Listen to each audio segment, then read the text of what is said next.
Hello guys, and welcome back to another cold episode. On today's episode, as you can tell by the title and the thumbnail, we are talking about the loner decks for the Anti-Spell Festival. So we have three different loner decks. We have the Pendulum deck, which is spells in the Anti-Spell Festival. We have the Dinosaur deck, which is Dinomorphia and Dinos, which is actually pretty good. This is probably the best one, given the fact that you are able to play the Dinomorphia stuff, as well as Dinos with Miscellaneousaurus, which means that you can just ignore your opponent. Just ignore them. Because have you read Misk? Yeah, overall, this deck has some pretty good win conditions. Being able to end on things like Evilzar, Logia, and Dolka, with, like, set cards as well is... You know, it's pretty good. And then, of course, we have the Amazement one, which is a terrible deck that actually isn't all too bad because of Arlecchino. Arlecchino is an absolutely goated card, and none of the rest of the cards are. So, it's looking good for us here. But yeah, if you can get out Arlecchino, which is for some reason at 2 instead of 3 for... yeah, you're probably off to the races. So, those are the three decks. We're going to look at the replay for the Pendulum deck. And overall, the game plan for the Pendulum deck is to go into... I don't know, Pendulum, one of these monsters. I mean, ultimately, your goal is to summon out this guy. But let's be honest, that's never happening. It's just not going to happen. So, the main goal is to just get out some big bodies, use Time Pendulum Graph to just kind of control the duel and slowly win the game over multiple turns, continually using Time Pendulum Graph to pop cards your opponent controls. That's basically it. Let's hop into the duel. Alright, so here we are going first with a hand. It's not the greatest, but at the very least we can search out one of our cards to gain additional follow-up, which is pretty nice. Of course they have the Ash Blossom. Of course they have... Why would they not have the Ash Blossom? Of course they have the Ash Blossom. So, I guess we're not searching anything. We're just going to set this double heavy Storm Duster. What is this called? Heavy Storm Duster. Turns out that was a good idea because they set 4 and passed, and it's Paleozoic. That means we're probably playing against frogs. Out comes the Morella. They're going to activate their Canadia in the graveyard in order to special summon it, and they're going to dump another Morella. Anyway, we are going to just normal summon White Wing Magician and pass the turn. Of course, we draw the Time Pendulum Graph, and the one card that we didn't hit was, of course, the Dust Tornado. The one card that can deal with the Time Pendulum Graph. No, it's fine. I'm not upset. Are you? Granted, I would have preferred the Compulse, bouncing our cards back to hand, because our cards aren't going to do anything. And they most likely drew that Swap Frog for turn, and the reason I say that is because they would have used this on the previous turn to dump a Ronin Totem, or at least something, but they didn't, so there's that. Anyway, out comes the Ronin Totem, and they go and Exee into Anomalocaris. Sure. Now, Anomalocaris can pop a card, so let's see if we can use that to our advantage.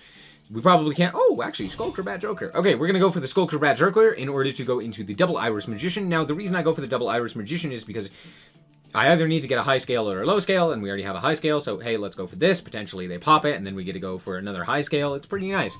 Now, granted, if they were smart, they would have waited for me to scale the other one and then pop that one, but alas, it's kind of hard to tell. Anyway, we do get our Time Pendulum Graph, and now we get to go and Pendulum Summon, and then into a Synchro, into this guy, which he doesn't do anything right now.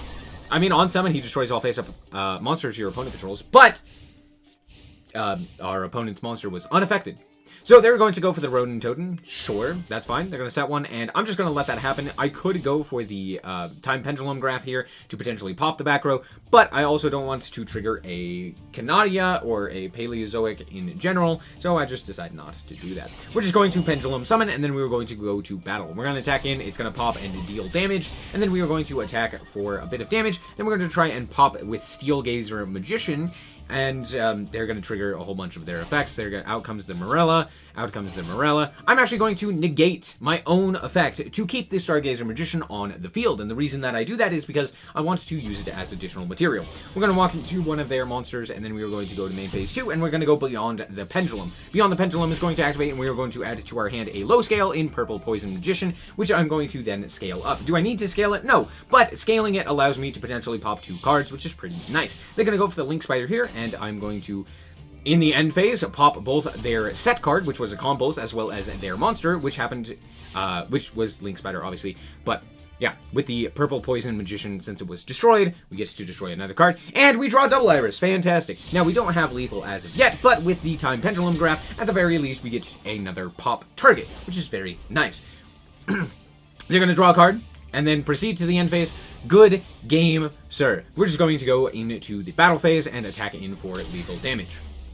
So, as you can see with this deck, what we want to do is basically go second, destroy our opponent's board with something like the Supreme King Dragon Clear Wing Synchro XZ Dragon Monster, or we could potentially go first and set up something like a Time Star Magician to potentially save us with the Star Pendulum or the Time Pendulum Graph to allow us to send another card away while protecting with the Time Star. So honestly, there are some plays we can go for, and it mostly revolves around this thing.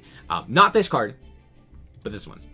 Moving on to the next deck that we have the Dinosaurs, which I already previously mentioned, so let's hop into the replay. Alright, so here we are going first with, it's a pretty decent hand, and Maxi. Okay, I guess we're not doing the Soul Eating Oviraptor Heft, so we are just going to normal summon the Theresia, and then we are going to set the Fusion Trap card, and then set to and pass. And evenly matched. Great, fantastic. I guess we're going to keep the Fusion Spell, or the Fusion Trap, because it actually does something. We're going to activate that during the main phase, before they proceed to the end phase, and we're going to summon out the Kitrogena. Kitrogena will then activate its effect in order to go for the Stealth Bergia by sending 2 additional monsters. So now we have the Stealth Bergia as well as the Kitrogena, and we have Soul Eating Oviraptor number 2 in our hand to go for this effect. So they are going to go for the effect of Spoofing to shuffle a card away in order to go for the Multi-Figure here, and we are going to add a Miscellaneousaurus. They're going to activate their Multi-Figure. I am going to activate my Stealth Bergia, as well as in-chain my Miscellaneousaurus. We're going to burn them for 12, because this is literally like the highest attack point monster that the Altergeist have, but yeah, there's that. Then we're going to go for the Miscellaneousaurus, which is now all of our monsters are unaffected, and now we can activate the effect in order to banish 2 in order to go into Baby Ceratosaurus. We're going to use the Oviraptor in order to pop the Baby Ceratosaurus to bring back the Theresia. Then Baby Ceratosaurus will activate, the Theresia will activate, and at this point my opponent realizes that they can't do anything, so we just kind of get to win the game. Cool! Misk is a cool card. So yeah, this is just, it's a pretty solid deck. Dinos are really strong, so is Dinomorphia. When you put them together, they're a little bit weaker because they're a little bit more inconsistent, but you can still basically do the same things. Yeah, this is just by far the easiest one. You have access to things like Sonic, which is an Omni Negate, as well as Shell, or, anyway, that are counter traps, that's what I meant to say.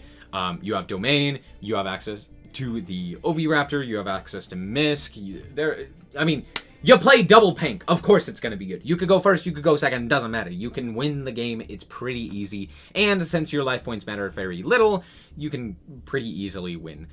Or at the very least, set up some pretty decent boards. So, yeah, all in all, pretty good. Let's move on to the last deck with Amazing Attraction. Alright, so here we are once again going first, but this time we actually drew really well. Drawing into the Arlecchino is pretty nice. So we're just going to set 3 and pass, because that is what this game is all about. And my opponent is on Soul Eating Oviraptor, which is probably just the loner deck, but we are going to negate that because it will trigger our Arlecchino to special summon it. So we are going to activate the Imperm, negate its effects, summon out the Arlecchino, and proceed from there. Happy days. My opponent is going to set 1 and pass. Cool. Great. Fantastic. Love to see it. Anyway, we're going to draw into a crap card that doesn't matter. We're just going to walk into our opponent's, into our opponent.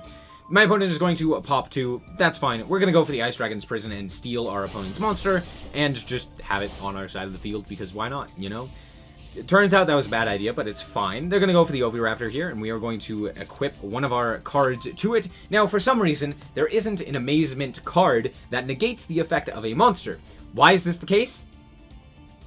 But it is! So instead I decided to grab the Amazement's Cyclo Coaster, which if you don't know what this does, if you are the one equipped with it, you can target a spell trap card your opponent controls, send both it and this card to the graveyard, or if your opponent is equipped with the card, you can add an Amazement monster from your deck to your hand and send this card to the graveyard. So it's not the greatest search, but it is a search. So I am going to activate that in order to search out the Arlecchino. Why am I searching out the Arlecchino? Because I want another way to special summon. Now, I'm going to equip my my Arlecchino with a merry-go-round, which allows me to protect it. So yeah, we're just going to send that to the graveyard to protect it, which then allows me to summon out the second Arlecchino. My opponent is going to pop the Oviraptor in order to go into the Cerberus, I guess? They're going to pop one Arlecchino and proceed from there. Okay, they also sent a Giant Rex, which is interesting. We're going to pop both of their set cards, and it turns out it is Domain, so out comes the Kentrigina. Who cares? This guy. So we are going to target it in order to equip it with a card, and guess what? There's a card that switches attack and defense in this game. And they have so ever so kindly made themselves very low life points. So we switch the attack and defense of the Kentrigina and attack right on over it because reasons. So this deck, I'm not going to lie, is not very good. All of the Amazement traps are pretty lackluster, and the main selling point being Arlecchino is very good if you have the additional setup, being able to pop cards your opponent controls, being able to equip cards to the opponent, as well as just overall being a guy that's easy to get out of your hand. But then there's a whole bunch of junk that's in here, like all of these cards. Yeah, so it's not bad, but it's not great. This is definitely the second best of the three loner decks. The best one, obviously, being the Dinosaur one, because being able to go into Kentrigina, as well as Stealthbergia and the like, and having the consistency of the Dinomorphia cards, while also being able to have the explosive power that is the Dinos, is pretty nice. And honestly, this is just like a solid deck. You could take this into Plat, which I did, and have a pretty decent time. There's a lot that this can play through. There's a lot that this can interact with and disrupt. Yeah, just overall solid deck. The other two, ignore them. They don't exist. They're really bad. So yeah, hopefully you guys did indeed enjoy this episode and found it very useful. If you did, a like is very much appreciated. And if you want to check out more content like this, as well as more Yu-Gi-Oh, then just be sure to subscribe. Anyway, thank you guys so much for watching. And remember to always stay frosty. Bye-bye. Shout out to the Frost Guard, my members. Thank you guys so much for the support, and I hope you enjoy the content.